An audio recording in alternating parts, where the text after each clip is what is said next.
दोस्तों नमस्कार। दोस्तों मैं विमल शाही आप सभी लोगों का अपने चैनल में स्वागत करता हूं और उम्मीद करता हूं कि आप लोग सब लोग स्वस्थ होंगे एवं मस्त होंगे।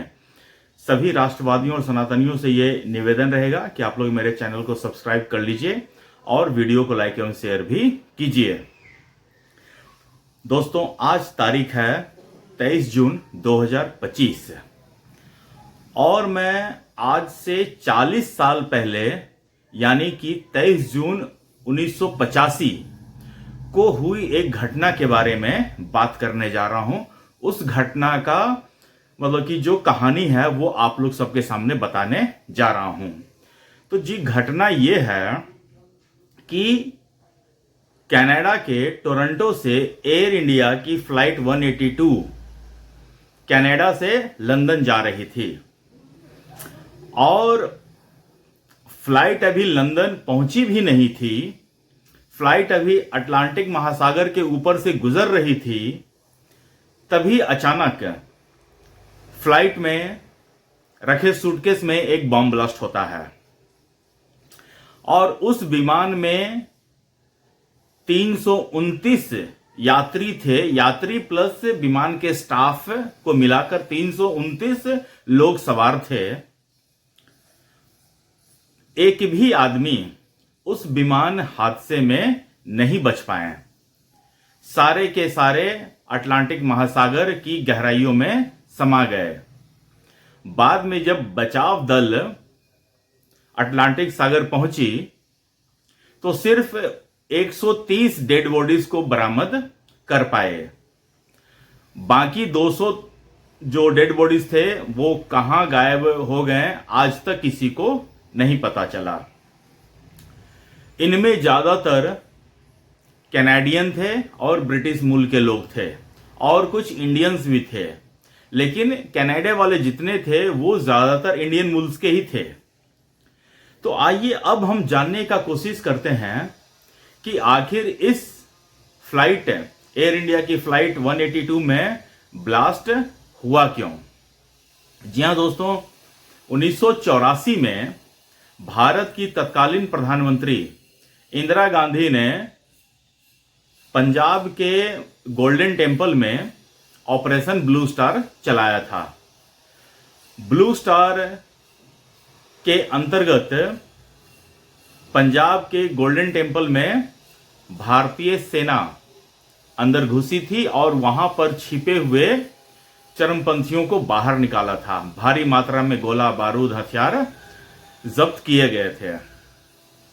भारत सरकार के ऑपरेशन ब्लू स्टार से सिख समाज के जो चरमपंथी थे, एक्सट्रीमिस्ट थे, वो भारत सरकार से काफी नाराज चल रहे थे। नाराजगी का आलम यह था कि 1984 में उन्होंने भारत के प्रधानमंत्री श्रीमती इंदिरा गांधी की हत्या कर दी। इतने से भी उनका खून जो है ठंडा नहीं हुआ, तो उन लोगों ने एक बहुत बड़ी प्लानिंग की और प्लानिंग के तहत एयर इंडिया के फ्लाइट 182 में सूटकेस में बॉम्ब रखा गया था और जिस आदमी ने बॉम्ब रखा था वो फिर जहाज पर चढ़ा ही नहीं, वो फिर वापस उतर गया था और उसके बाद ये घटना घटी। उसी दिन जापान में भी एक और ब्लास्ट हुआ था। बाद में जांच में पाया गया कि ये दोनों ब्लास्ट एक दूसरे से कनेक्टेड थे। कितने लोग मारे गए और कौन लोग मारे गए इसकी जानकारी तो नहीं है, लेकिन एक शख्स के बारे में जानकारी मिल पाई है और वो शख्स थे, भारतीय सिनेमा में एक फिल्म आई थी 1982 के आसपास, नदिया के पार। नदिया के पार में जो सचिन का जो रोल निभा रहे थे, चंदन का जो रोल निभा रहे थे सचिन, उनके एक बड़े भाई थे, उनका नाम था ओमकार। तो ओमकार जो हैं वो अपने परिवार, पत्नी, बच्चों के साथ उस फ्लाइट में सवार थे और बॉम्ब ब्लास्ट के बाद, इस दुर्घटना के बाद वो और उनकी पूरी फैमिली अटलांटिक महासागर की गहराइयों में समा गए और उनका बाद में कुछ अता पता नहीं चला। उसके बाद कनाडा की सरकार ने एक बहुत बड़े जांच का गठन किया और उसमें जितने भी लोग मारे गए थे सबके परिवार को मुआवजा भी दिया गया था। लेकिन जो जांच में जो कुछ जो एक्सट्रीमिस्ट के जो नाम आए हैं, उनमें जितने भी एक्सट्रीमिस्ट थे उसमें से एक नाम है, मैं आपको बताता हूं। उसमें से एक नाम था Talwinder Singh Parmar. He was a leader of extremist group called Babbar Khalsa that is now banned in Canada and India. And Inderjeet Singh Rayat, an electrician, on various weapons, explosives and conspiracy charges में इन दोनों को गिरफ्तारी हुई थी। जो परमार के against जो case हुआ था, अदालत ने उन्हें सबूतों के अभाव में बरी कर दिया गया था। और उसके बाद India had unsuccessfully tried to get extradited from Canada in the early 80s। 1992 में परमार जो है वो भारत शिफ्ट हो गया था और ऐसा कहा जाता है कि 1992 में पंजाब पुलिस के थ्रू एक एनकाउंटर में परमार मारा गया था।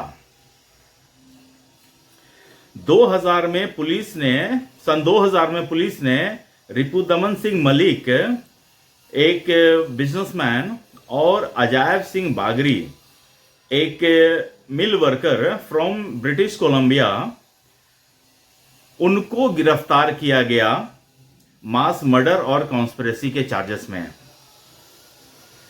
लेकिन 2005 में after an expensive trial that lasted almost 2 years, both men were acquitted for all charges. उन दोनों को सभी आरोपों से मुक्त कर दिया गया। और जब कोई आरोपी मुक्त होता तो जो आरोपी के जो परिवार वाले होते हैं, उनके सरगना वाले होते हैं, उनके गुट में जो शामिल होते हैं, उनके गैंग में शामिल होते हैं, उन लोगों ने, ऐसा लिखा गया, the BBC reported at that time that verdicts were greeted with shock with victims relatives sobbing in the courtroom। मतलब विक्टिम के जो रिलेटिव्स थे वो कोर्ट रूम में ही फूट फूट कर रो रहे थे जब इन दोनों को रिहा किया गया था, बाइज्जत बरी किया गया था। Rayat was only person to be convicted in connection with one of the world's worst aviation terror attack. He was jailed in UK for 10 years in 1991 for his involvement in Japan bombing. In 2003, he pleaded guilty in Canadian court to manslaughter in connection with the bombing of Flight 182 and was sentenced to another 5 years in prison. मतलब कि इस एक रियायता नाम का आदमी जो था उनको सिर्फ 3 साल और 5 साल 8 साल का सजा मिला था इतने लोगों को मारने के बाद। He was also later convicted of perjury at the trial of Malik and Bagri and given additional jail sentences.